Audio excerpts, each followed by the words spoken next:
जय हिंद दोस्तों, बहुत बहुत स्वागत है आप सबका आपके अपने चैनल छत्तीसगढ़ युवा शक्ति में। दोस्तों, आज हम आपके साथ छत्तीसगढ़ शिक्षक पात्रता परीक्षा का क्वेश्चन पेपर शेयर करने जा रहे हैं, जो कि जनवरी 2022 में हुआ था। और यदि अभी आप 18 तारीख को एग्ज़ाम देने जा रहे हैं इस मंथ के, तो आपके लिए बहुत ही हेल्पफुल रहने वाला है ये वीडियो। तो देखिए, यदि आप नए हैं तो सबसे पहले आप ये जान लीजिए कि इसमें जो समय है ये 2.5 घंटे का मिलता है आपको। और जो प्रश्न पुस्तिका होती हैं इनके टोटल 4 भाग होते हैं। पहला भाग में होता है बाल विकास और शिक्षा शास्त्र का ये क्वेश्चन रहते हैं, दूसरे में हिंदी, तीसरे में अंग्रेजी, और जो चौथा भाग है दोस्तों ये 2 भागों में बटा होता है। यदि आप विज्ञान गणित के संकाय हैं तो आप भाग ए को अटेम्प्ट करेंगे, और सामाजिक विज्ञान के हैं तो आप भाग बी को अटेम्प्ट करेंगे। और क्वेश्चन की जो संख्या है दोस्तों ये 30 सवाल आते हैं प्रत्येक के। टोटल इसमें 150 सवाल आते हैं। और जो ऋणात्मक मूल्यांकन है दोस्तों ये नहीं किया जाता है। आप देख सकते हैं लिखा भी है ऋणात्मक मूल्यांकन नहीं किया जाएगा, तो ऋणात्मक मूल्यांकन नहीं होता है इसमें। और आपके साथ जो शेयर करने जा रहे हैं हम क्वेश्चन पेपर, ये सेट सी है। तो चलिए अब बिना देरी के हम स्टार्ट करते हैं क्वेश्चंस देखना। तो जो पहला सवाल आया था दोस्तों बाल विकास और शिक्षा शास्त्र से, वो ये था, एक छात्र को शैक्षिक क्षेत्र के तहत एक विषय में 100 में से 47 अंक मिले हैं। यह अंक सीईसी योजना के तहत किस ग्रेड में संगीतबद्ध होगा? और राइट आंसर इसका भी आपने लिया था C2, ऑप्शन नंबर सी। अगला सवाल देखिए, सतत एवं व्यापक मूल्यांकन संदर्भित करता है, और राइट आंसर होगा दोस्तों ऑप्शन बी। क्वेश्चन नंबर तीसरा था, छात्रों की उपलब्धि का मूल्यांकन करने के लिए निम्नलिखित में से कौन सा तरीका सबसे अच्छा है? और राइट आंसर होगा दोस्तों सतत मूल्यांकन। ये सबसे बेस्ट तरीका होता है छात्रों की उपलब्धि का मूल्यांकन करने के लिए। अब बढ़ते हैं अगले सवाल की ओर। क्वेश्चन नंबर 4 है, निम्नलिखित में से कौन सी पद्धति निम्न दृष्टि बालकों की पहचान करने की पद्धति नहीं है? और राइट आंसर होगा ऑप्शन ए, कार्य निष्पादन परीक्षण। 5वां नंबर सवाल है, विशेष आवश्यकता वाले बच्चों की शिक्षा प्रदान की जाए तो कैसे की जाए? तो राइट आंसर होगा ए, अन्य समान बच्चों के साथ। आप ऑप्शन भी पढ़ लीजिएगा कि अन्य ऑप्शन क्या है। और 6 नंबर सवाल देखिए, निम्न में से किस कौशल में पूर्व ज्ञान की परीक्षा आती है? तो इसमें परिचय का कौशल, इसमें पूर्व ज्ञान की परीक्षा आती है। सवाल नंबर 7वां है, निम्नलिखित में से कौन सा बालक के विकास पर प्रभाव डालता है? तो ऑप्शन है समाज, परिवार, विद्यालय। तो दोस्तों ये सभी बच्चों के विकास में प्रभाव डालते हैं, इसलिए ऑप्शन डी राइट हो जाएगा। अगला क्वेश्चन है, शारीरिक विकास का संबंध नहीं होता है, तो ये बुद्धि से नहीं होता है शारीरिक विकास का संबंध। बाकी अन्य ऑप्शन तो आप देख सकते हैं। अगला सवाल देखिए 9 नंबर, वह कौन सी वस्तु है जो व्यक्ति के जिन्स के अतिरिक्त प्रत्येक वस्तु को प्रभावित करती है? और ये होगा दोस्तों मूल प्रवृत्ति, वंशानुक्रम और वातावरण, ये तीनों। मतलब राइट आंसर हो जाएगा डी। आप व्यापम द्वारा जारी मॉडल आंसर को भी देख सकते हैं सेट सी का, और ये क्वेश्चन पेपर तो आपके सामने है ही। 10वां सवाल देखिए, ज्ञान के सभी विभिन्न मॉडलों, उदाहरण के लिए समझना, याद रखना, अनदेखा करना, कल्पना करना, तर्क करना को शामिल करने के लिए सामान्य शब्द क्या है? तो ये है अनुभूति। अनुभूति में ये सारे शब्द समाहित हो जाते हैं। 11वां नंबर क्वेश्चन है, विशेष रूप से सीखने की कठिनाइयों, मानसिक स्वास्थ्य संबंधित मुद्दों, विशिष्ट अक्षमताओं वाले छात्रों की शिक्षा की विधि और अभ्यास का वर्णन करने के लिए आमतौर पर किस शब्द का प्रयोग किया जाता है? और इसके लिए किया जाता है खास शिक्षा शब्द का प्रयोग। 12वां नंबर क्वेश्चन देखिए, निम्नलिखित में से किसे संज्ञान का कारक नहीं माना जाता है? और राइट आंसर होगा ऑप्शन सी, स्थान छोड़ना। 13वां नंबर क्वेश्चन है, शिक्षक को कक्षा का वातावरण किस प्रकार का बनाने की कोशिश करना चाहिए? तो राइट आंसर होगा डी, मतलब कक्षा का वातावरण सहायता करने वाला होना चाहिए, प्रजातांत्रिक होना चाहिए और मित्रवत होना चाहिए। तो इसका राइट आंसर होगा दोस्तों ऑप्शन डी, व्याकरण के द्वारा लिया गया ये सारे आंसर्स हैं। देखिए 14वां नंबर सवाल क्या आया था, बच्चों में सबसे अधिक कौन सा स्वभाव पाया जाता है? तो बहुत इजी क्वेश्चन था, खेलने का स्वभाव बच्चों में पाया जाता है। यहाँ पे हमने इसको राइट लिया था आंसर, ऑप्शन ए को। 15 नंबर क्वेश्चन है, एक बच्चा रचनात्मकता पर औसत, शैक्षणिक उपलब्धि में उच्च, सामाजिक विकास में खराब होता है। तो यह एक उदाहरण है, किसका उदाहरण है? तो ऑप्शन सी, इंट्रा व्यक्तिगत अंतर का।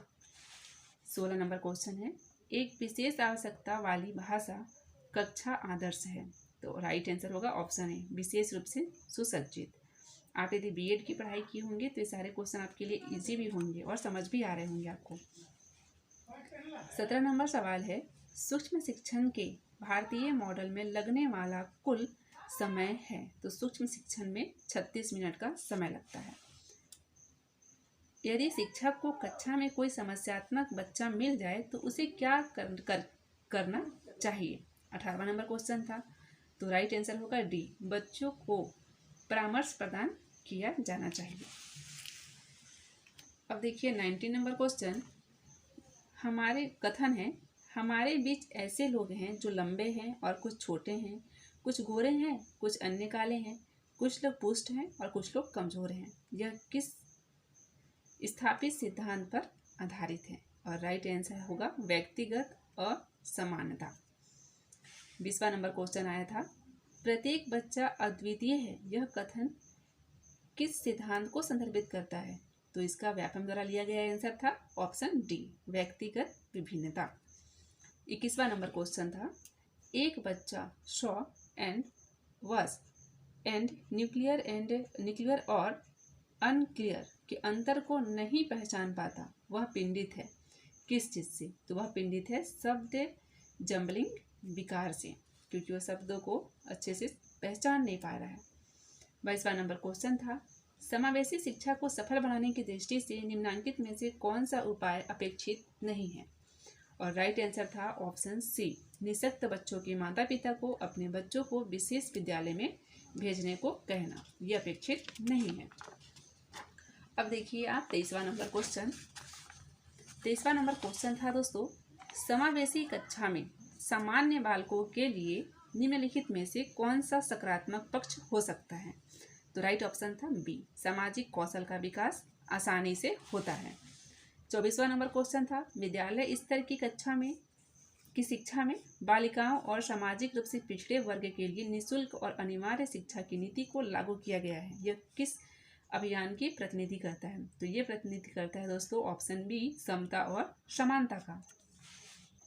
25वां नंबर क्वेश्चन देखिए, प्रतिभाशाली छात्र है अपने निर्णय में स्वतंत्र, मतलब कैसा है? शिक्षकों से स्वतंत्र है, अंतर्मुखी से स्वभाव है। तो राइट आंसर क्या होगा? बी।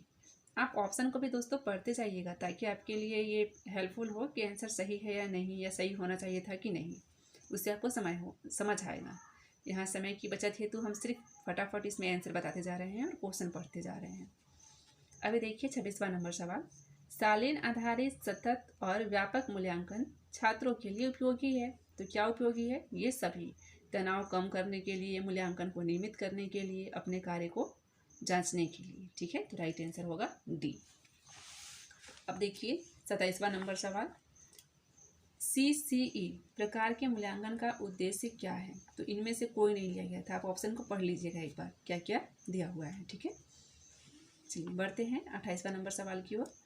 निम्नलिखित में से कौन सा संज्ञात्मक क्षेत्र से संबंधित नहीं है? तो ये है मूल्य, बाकी जो ज्ञान है, अनुप्रयोग है, समझ है, ये संज्ञात्मक क्षेत्र से संबंधित होती हैं। सह पाठ्यक्रम गतिविधियां अधिकतर से संबंधित है, किससे संबंधित है? तो सह पाठ्यक्रम जो गतिविधियां हैं दोस्तों, ये छात्रों के सर्वांगीण विकास हेतु अधिकतर संबंधित है, बाकी सबसे संबंधित है लेकिन मैक्सिमम संबंधित है छात्रों के सर्वांगीण विकास से। 30वां सवाल था, भावात्मक और अनुभूति एक दूसरे के खाली स्थान है, पूरी तरीके से अलग है, स्वतंत्र हैं या फिर आंतरिक रूप से जुड़े हैं? तो राइट आंसर सी, ये आंतरिक रूप से जुड़े हैं। तो ये दोस्तों 30 सवाल था बाल विकास से। अब अगला जो है भाग, ये है हिंदी का। हिंदी से जो सवाल पूछे गए थे वो भी 30 थे, 30 सवाल पूछे जाते हैं। तो देखिए पहला जो सवाल था हिंदी का, बच्चों के श्रवण कौशल का विकास कैसे कर सकते हैं? तो श्रवण कौशल मतलब सुनने का विकास कैसे कर सकते हैं? तो सुनने के आवश्यक तत्वों का विकास करके। ठीक है दोस्तों, उसके बाद देखिए यहाँ पर एक कहानी की तरह लिखा था, स्टेटमेंट दिया था, कथन, और इस कथन को पढ़ के आप देख लीजिए, आप इसको पढ़ लीजिएगा। अभी हम इसको पढ़ के नहीं सुना रहे हैं।